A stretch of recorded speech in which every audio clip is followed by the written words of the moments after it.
बिस्मिल्लाहिर्रहमानिर्रहीम। अस्सलामु आलैकुम ওয়া রাহমাতুল্লাহি ওয়া বারাকাতুহু।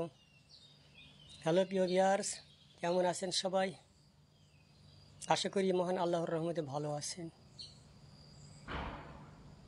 আপনাদের দোয়ায় আল্লাহর রহমতে আমরাও ভালো আছি। ভাই কথা বলতে চাই না, তারপরেও কিছু কিছু কথা বলতে হয়, না বললে মাথায় খুব গরম হয়ে যায়। আর কথাগুলো আসে কথা প্রসঙ্গে। সম্ভবত 1985 অথবা 90-95 সেই সময় ইত্যাদিতে একটা কমেডি গান প্রচার হয়েছিল নকুল কুমার বিশ্বাসের।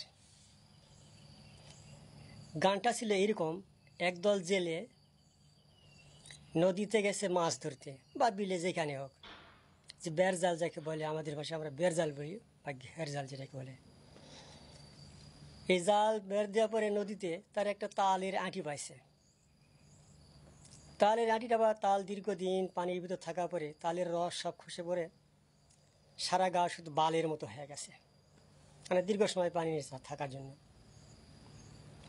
এখন জেলের জালে ওই আঁটিটা ওঠার পরে জেলেরা হতভম্ব হয়ে গেছে, এ কী জিনিস, সারা গা বাল, নাক মুখ চোখ কিছুই নাই। তো কী করবে? জেলের ওই দলটি সবাই মিলে ওই তালের আঁটিটা নিয়ে গেছে গ্রামের মোড়লের কাছে। মোড়লের কাছে নিয়ে যাওয়ার পরে যখন তালের আঁটিটা রাখছে, মোড়ল হতভম্ব, এ কী জিনিস, নাক মুখ কিছু নাই, তার সারা গা বাল। সবাই গোল হয়ে বসে ভাবছে, কেউ কিছু আবিষ্কার করতে পারছে না যে এটা কী জিনিস। হ্যাঁ, একে অন্যকে জিজ্ঞাসা করছে। হঠাৎ করে একজন লোক সে গ্রামের, তিনি এসে বলতেছে, ওস্তাদেরা এই জিনিসটা বুঝতে পারতেছেন না, এটা তো তালের আঁটি।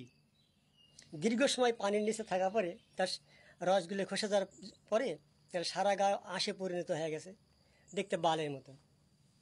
আমাকে বাংলাদেশের মানুষ কি আর কমো বুঝতে পারছেন যে ডাক্তার ইউনূস সম্পর্কে।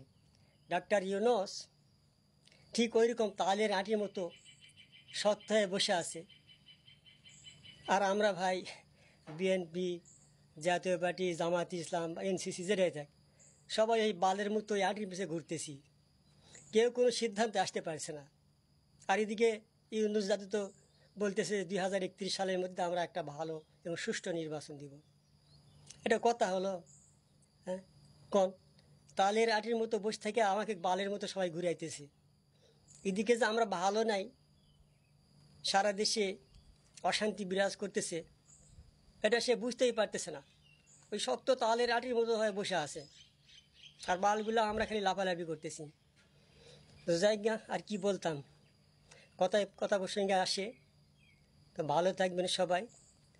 অত ভাই সাজায় গুছায় বলতে পারি না, ক্ষমা করবেন। হ্যাঁ, আর কেউ মনে কষ্ট পেলেও ক্ষমা করে দিবেন। ভালো থাকবেন সবাই। বর্তমান পরিস্থিতিতে আমরা কেউই ভালো নাই। আর কি বলবো, আল্লাহ হাফিজ।